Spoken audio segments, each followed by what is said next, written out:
नमस्कार। Mix GK की श्रृंखला में ये अपना अगला पड़ाव है और इसमें देखिए पहला प्रश्न है, दिल्ली सल्तनत का कौन सुल्तान गुलरुखी उपनाम से कविताएं लिखता था? चार ऑप्शन है, फिरोज तुगलक, बहलोल लोदी, हिजर खां, सिकंदर लोदी। देखिए इसमें सही उत्तर होगा सिकंदर लोदी। सिकंदर लोदी लोदी वंश का सर्वश्रेष्ठ शासक था और इसकी सबसे बड़ी उपलब्धि मानी जाए तो 1504 में इन्होंने आगरा की स्थापना की थी और दिल्ली के स्थान पर बाद में आगरा को अपनी राजधानी बनाया था।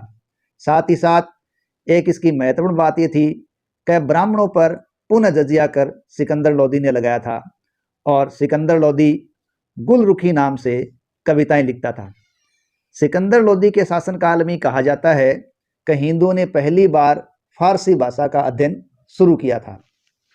नेक्स्ट, किस सुल्तान ने टोपरा तथा मेरठ से अशोक स्तंभ लाकर दिल्ली में स्थापित करवाया? तो ऑप्शंस हमारे पास हैं, फिरोज तुगलक, नासरुद्दीन महमूद, बहलोल लोदी और सिकंदर लोदी। देखिए इसमें सही ऑप्शन है फिरोज तुगलक। जो टोपरा का अभिलेख है वो अंबाला हरियाणा के अंदर स्थित था और मूल रूप से मौर्य शासक अशोक का ये स्तंभ था, लेकिन सल्तनत के शासक फिरोज तुगलक ने इसे दिल्ली मंगवाया या यूं के दिल्ली ले गया। कहते हैं फिरोज तुगलक ने 42 पहियों की गाड़ी से इसे टोपरा से यमुना नदी के तट तक पहुंचाया था और वहां से कहते हैं नौकाओं द्वारा इसे दिल्ली लाया गया और इस को ले जाने का उल्लेख है वो शम्स सिराज ने अपनी रचना में किया है। और दिल्ली टोपरा स्तंभ है उसे सबसे पहले जेम्स प्रिंसेप ने पढ़ा था। इस स्तंभ के कई नाम हैं जैसे शिवालिक लाट, भीमसेन की लाट, सुनहरी लाट, फिरोज शाह की लाट, इस प्रकार कई इसके नाम हैं। और दिल्ली टोपरा स्तंभ लेख की एक अनोखी खास बात यह है कि अशोक के 7 लेख केवल इसी स्तंभ पर मिले हैं, यानी अशोक ने जो 7 लेख लिखे थे तो बाकी स्तंभों पर 7 लेख नहीं है, 7वां लेख केवल इसी दिल्ली टोपरा स्तंभ पर ही लिखा हुआ मिला है। और वहीं दूसरा जो मेरठ स्तंभ लेख है उसे भी फिरोज तुगलक द्वारा मेरठ उत्तर प्रदेश से दिल्ली लाया गया था और यह दिल्ली में कश्मीर दरवाजे के निकट पहाड़ी पर स्थित है। अगला हमारा प्रश्न है, बाबर के आक्रमण के समय दिल्ली का सुल्तान कौन था? देखिए बाबर है जिसने भारत में मुगल राज्य की स्थापना की थी, उसके आक्रमण के समय दिल्ली का सुल्तान इब्राहिम लोदी था। देखिए लोदी वंश है उसका संस्थापक बहलोल लोदी था और दिल्ली में प्रथम अफगान राज्य है वो लोदियों का था। और सल्तनत युग में देखा जाए तो सल्तनत काल का अंतिम राजवंश लोदी वंश था और लोदी काल को मकबरों का काल भी कहा गया है। बहलोल लोदी इसका संस्थापक था, उसके बाद सिकंदर लोदी ने राज्य संभाला और सिकंदर लोदी के बाद इब्राहिम लोदी ने शासन किया। इब्राहिम लोदी ने 1517 से 1526 ईस्वी तक शासन किया और ये दिल्ली सल्तनत का अंतिम सुल्तान था जिसका 21 अप्रैल 1526 में पानीपत का बाबर के साथ संघर्ष हुआ और इस संघर्ष में बाबर विजयी हुआ और इब्राहिम लोदी मैदान में ही मारा गया। इस प्रकार बाबर के आक्रमण के समय दिल्ली का सुल्तान इब्राहिम लोदी था। नेक्स्ट प्रश्न है, 1336 में विजयनगर साम्राज्य की स्थापना किसने की थी? देखिए 1336 में विजयनगर साम्राज्य की स्थापना हरिहर और बुक्का ने की थी।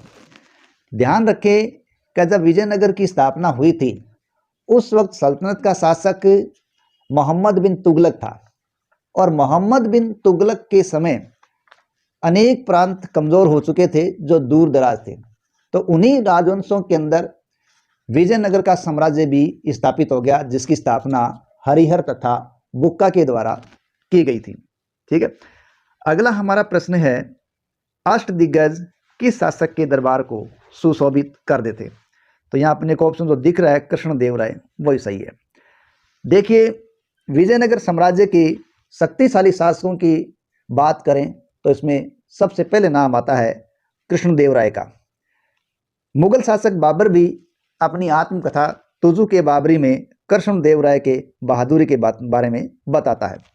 कृष्णदेवराय के दरबार में 8 विद्वानों का एक दल रहता था जिसे अष्टदिग्गज कहा जाता था, और इन अष्टदिग्गज का मुखिया तेनालीराम था। ठीक है, कौन था? तेनालीराम। नेक्स्ट देखते हैं, कृष्णदेवराय द्वारा रचित अमुक्तमाल्यद किस भाषा का ग्रंथ है?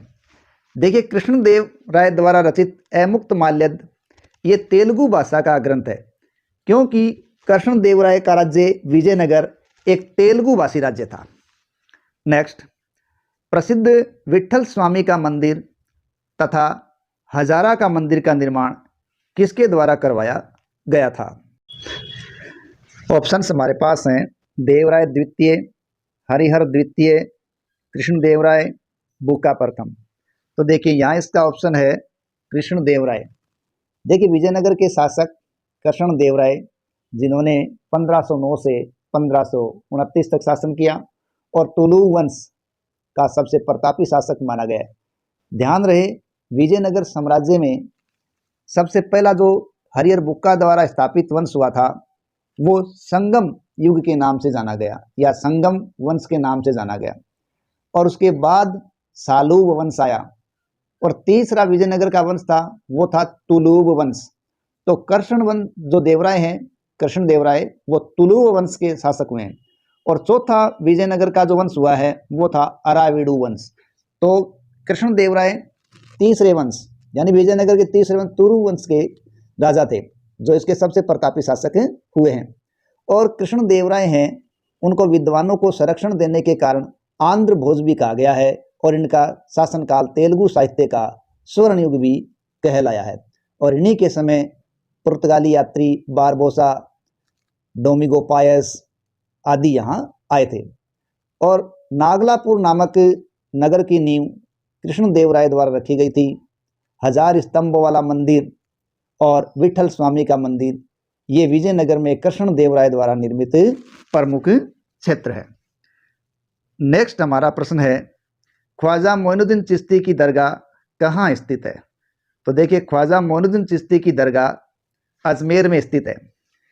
देखिए, ख्वाजा मोइनुद्दीन चिश्ती ईरान के सिंजरी प्रांत के थे, और मोहम्मद गोरी की सेना के साथ ये भारत आए थे, और जब इनका भारत आगमन हुआ था, अजमेर में थे, तो यहाँ पृथ्वीराज चौहान तृतीय का शासन रहा है। तो मोइनुद्दीन चिश्ती की दरगाह अजमेर में स्थित है। सुहरावर्दी सिलसिले का मुख्य केंद्र कहाँ था? यहाँ अपने को ऑप्शंस दिए गए हैं, बिहार, महाराष्ट्र, पंजाब और गुजरात। तो इसका उत्तर है पंजाब। देखिए, सूफी जो सिलसिले थे वो अलग अलग भागों में बंटे थे। तो इन्हीं में था चिश्ती सिलसिला, कादिरी सिलसिला, सुहरावर्दी सिलसिला, फिरदौसी सिलसिला, ये अलग अलग सिलसिले थे। तो सुहरावर्दी जो सिलसिला था उसका मुख्य केंद्र पंजाब था। नेक्स्ट, महात्मा गांधी के प्रिय भजन वैष्णव जन ते तेने कहिए के रचयिता कौन है? तो महात्मा गांधी को जो प्रिय भजन था वैष्णव जन वाला, तो उसके रचयिता थे नरसिंह मेहता। अगला हमारा प्रश्न है, साखी एवं शबद रचनाएं किस संत की रचनाएं?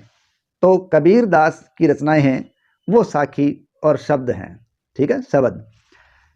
अगला हमारा प्रश्न है, पानीपत का प्रथम युद्ध 1526 किनके मध्य हुआ था? ये ऊपर भी हम बात कर चुके हैं कि पानीपत का युद्ध है, पहला युद्ध बाबर और इब्राहिम लोदी के बीच हुआ था, और इस युद्ध में इब्राहिम लोदी की हार हो गई, युद्ध क्षेत्र में वो मारा गया। सल्तनत काल के युद्ध क्षेत्र में मारे जाने वाले शासकों के अंदर इब्राहिम लोदी का ही नाम लिया जाता है, और इसी युद्ध में हारने के बाद सल्तनत का युग यहाँ से समाप्त हो जाता है, और भारत में 1526 में मुगल साम्राज्य की स्थापना होती है। धन्यवाद।